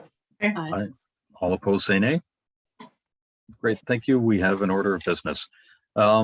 Business arising out of the minutes. There is none. Call for declaration of conflicts of interest. Not seeing any. Motions of reconsideration, there's none. Motions of rescission, there's none. Consideration of deferred business is none. Notices of tabled matters is none. Correspondence, over to the clerk. Thank you, Mr. Chair. There is no correspondence received by the clerk's office. Great, thank you very much. And are there any petitions? Not seeing any. We don't have any presentations at this point. We don't have any information items brought forward. And in this meeting, we don't have an Auditor General's report. So at this point, we are on to item 12.2.1, the investment activities for the quarter ending March 31st, 2021. I can't remember if we have a presentation on that or not. Yeah, because someone just explained that big cliff, the drop off. And there's Vicky. No, Mr. Chair, we do not have a presentation for this. It's just the motion and then here for questions. Okay, thank you very much. So could I have the motion that is on the agenda, please? Would somebody like to read that? I can do that. Would you like me to? Yes, please. Great. I would move that the Audit and Finance Standing Committee forward this report to Halifax Regional Council as an information item. So moved. Great, thank you, Councillor Daigle-Gammon. Do we have a seconder? Second, Councillor Cleary. Thank you, Councillor Cleary. And are there any questions? Please signify that in the chat.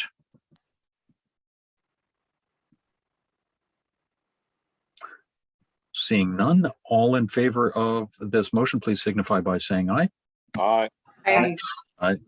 All opposed, say nay. Great, thank you very much. We're on to 12.2.2, the Dartmouth Common Splash Pad Budget Increase and Tender Award. Can someone put that on the floor, please? I'd be happy to do that, Mr. Chair. Thank you. For my good friend, Councillor Austin.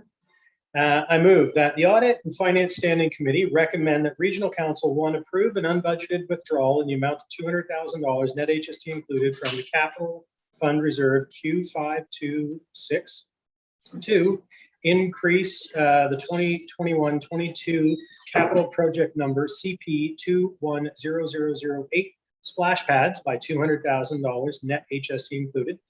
3, increase the 2021-22 capital project number CP21008 splash pads by $110,000 net HST included, with no change to the net budget.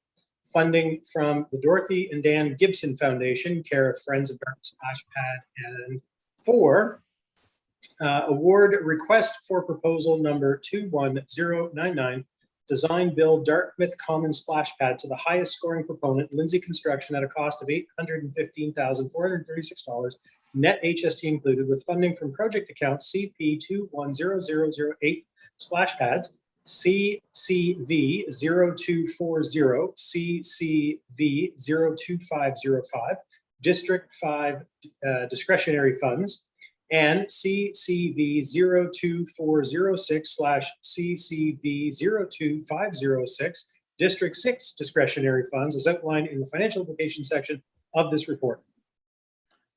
Thank you very much, Councillor Cleary. Do we have a seconder for that motion? Second. Thank you, Councillor Morse. Councillor Cleary, do you have anything on that?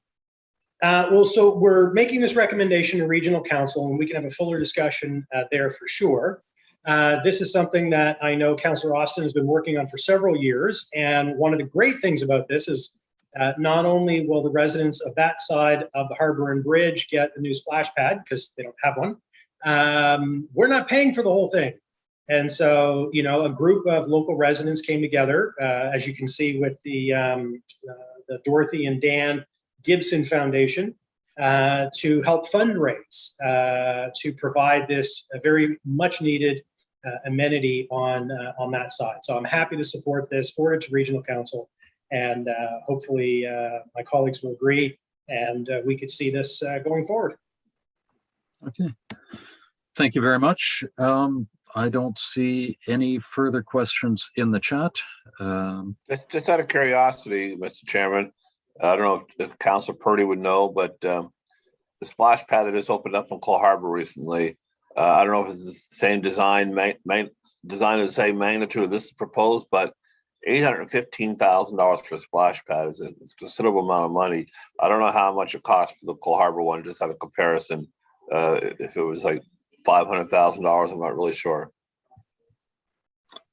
I'm wondering if we could have staff weigh in on that, or Councillor Purdy, if you have the information on that. I see Krista Hogan. Yeah, I think I do, but it may not be accurate. So I think I'll defer to staff. Thank you. Thank you, Mr. Chair. Jerry Blackwood, CFO. The one in Cole Harbour was much less expensive, and it was funded from former Councillor Nichols' district capital funds. I think it came in. It was around $300,000. But it's I believe this is a much bigger design. Okay. Councillor Hensby.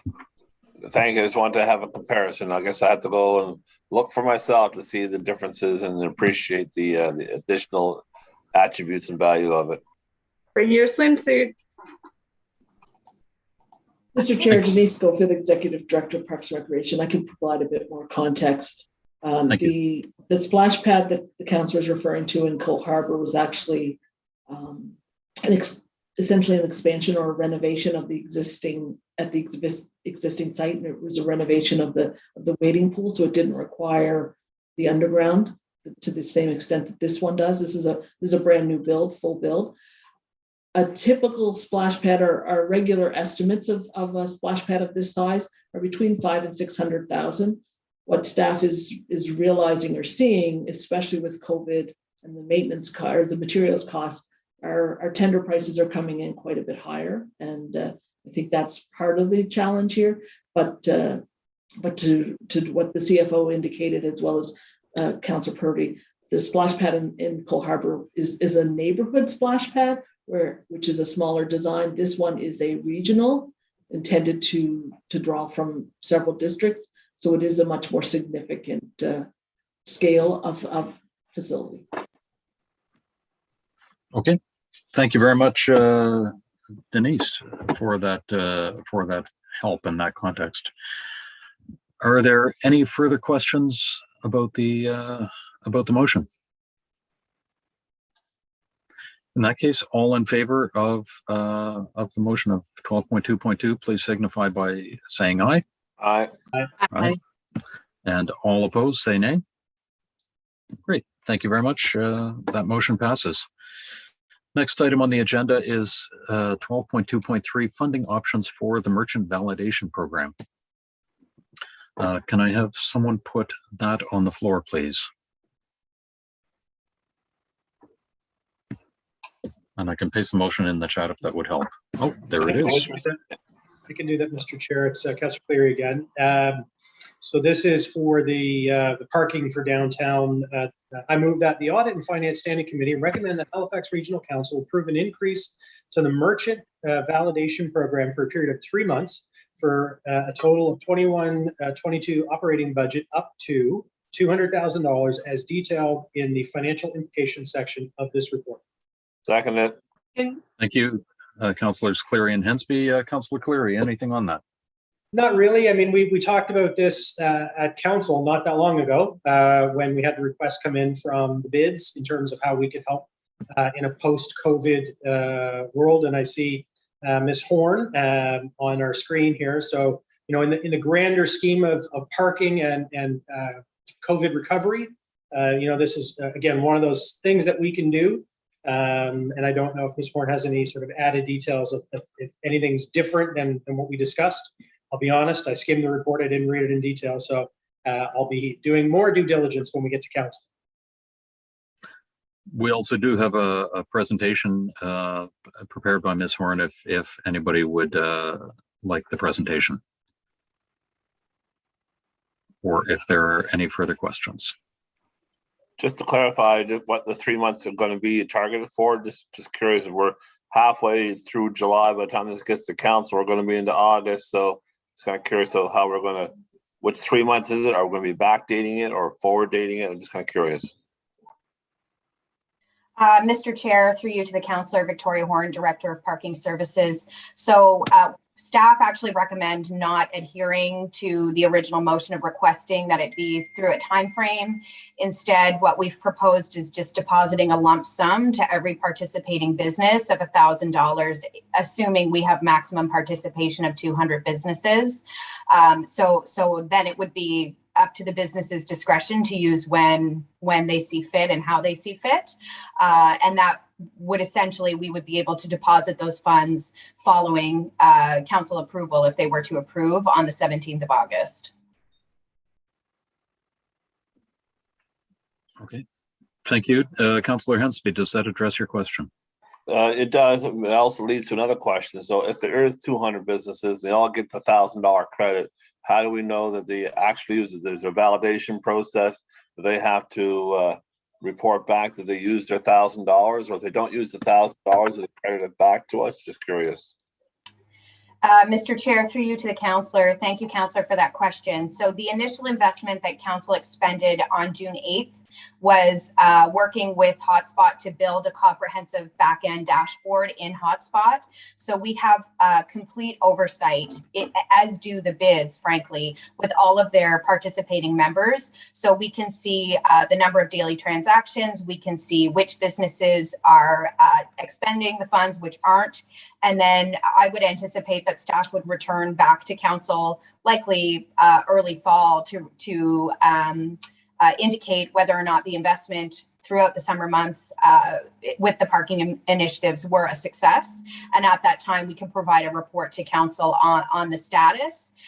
With respect to if businesses weren't using the funds, I mean, we could certainly assess retracting that money. It's deposited via wallets through the Hotspot system. So if you deposit it, you can easily retract it as well, I assume. But we haven't really worked through that with Hotspot, but I know that we have full authority and ability to administer the funds through the back end, as do the businesses. They can upload their own wallets, and the bids will have that functionality as well. So they can upload money to the wallets for future promotions like holiday shopping or March break, etc. So it's really about enabling this longer term beyond just the COVID recovery. Okay, thank you very much. Councillor Purdy, go ahead. Thank you. So when I read the report, it talked a bit about the equity piece, I was wondering if you could speak to that. How do businesses get involved if they haven't registered for this program yet? Is there still time to, or if this is initiated and then they want to, businesses who are not a part of this, if they decide they want to be a part of this, is there still an inclusion piece for them? Mr. Chair, through you to the councillor. So participation and uptake in the merchant validation program to date is very low. So as indicated in the June 8th council report, this program, once approved by council, was then handed over to the business improvement districts. So they are responsible for communicating to their membership for garnering participation. What we have heard from the bids to date is that a lot of participants were waiting in anticipation of this motion and to see whether or not council was going to further invest and pay for the parking itself. I think that right now, with the current market of COVID, that is seen as a barrier for businesses to have to do yet a further investment to get people in the door by paying for their parking. So my understanding from talking to both business owners and to the business improvement districts is that membership will really, or sorry, not membership, but participation in this program will really skyrocket once council decides whether or not they will commit to an investment. So right now at last count, I think we have roughly 11 businesses registered out of the full 200. And then as you'll note in the report, as more parts, so the program is capped at 200 per council's approval of the June 8th motion, but it doesn't preclude other businesses from participating. So if by a cutoff date, more businesses sign up than the initial 200, that will just decrease the amount of initial investment from the 200,000. That's why we sort of gave council and audit and finance that option of setting a ceiling of total investment in the program. And so if it's just the 200, then each business participating will get $1,000. But if that participation number grows by the end of the summer, then that initial investment dollar would decrease. So we would wait until the program was filled and then disperse the funds. Okay, thank you very much. Are there any further questions for Ms. Horn or on the motion? Seeing none, all those in favor of the funding options for the merchant validation program, please signify by saying aye. Aye. Aye. All opposed, say nay. Great, thank you. That motion passes. The next item on the agenda is 12.2.4 budget changes, road safety improvements, traffic calming program. Would somebody like to put that on the floor?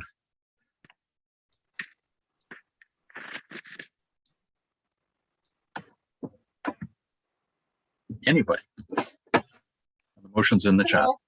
I will. Okay. None of my roads are in there, so. Go for it, Trish. I Okay, move Councillor Purdy.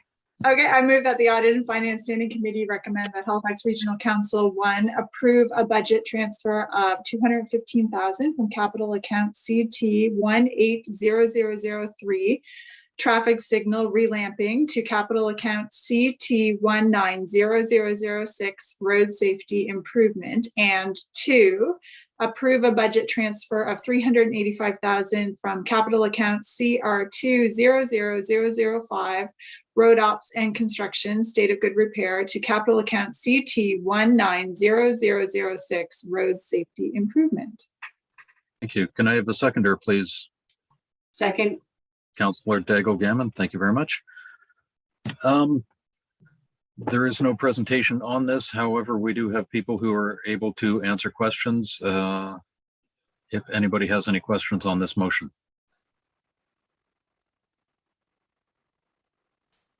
And I don't see any questions on the motion. So all in favor of the budget changes, please signify by saying aye. Aye. Aye. Aye. All opposed, say nay. Great. Thank you very much. That motion passes. Then we have grants committee is none. Committee members is none. Motions is none. There is no in-camera segment. There are no added items. Are there any notices of motion? Okay, hearing none. There is no public participation, and there were no registered speakers for public participation. As a reminder to anybody watching, you had to sign up by 4:30 p.m. on the day before the meeting, so that would have been yesterday. And the date of our next meeting is August 18th, 2021. And so can I please have a motion to adjourn? So moved. Councillor Hensby, thank you very much. We stand adjourned. Have a great day, everybody. Thank you very much.